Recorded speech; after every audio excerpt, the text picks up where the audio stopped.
பாட்டி வயிற்றுக்கு வந்துக்கிறான் போயிட்டுக்கிறான் உடனடியாக மகாராஜா அழைப்பு உடனே போய் கொடுப்பாங்க.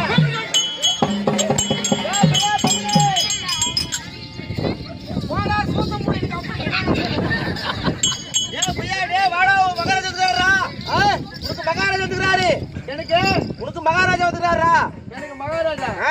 அப்ப உனக்கு யாரு வீட்டு ஆள்காரனா? நான் உனக்கு மந்திரியா? உனக்கு மகாராஜா. நான் உனக்கு சம்பளம் கொடுத்தனால நான் என்ன பப்புனு வரேன். ஏய் வாடா போய் போலாம். மகாராஜா அட்டை அடிக்கலாம் பையா, வாடா போலாம். அடிக்கறாரா? நான் சொல்ற மாதிரி சொல்லு. எப்படியா? நான் சொல்ற மாதிரியே சொல்லணும். உன் மந்திரிடே வேடா இருக்குறாரு.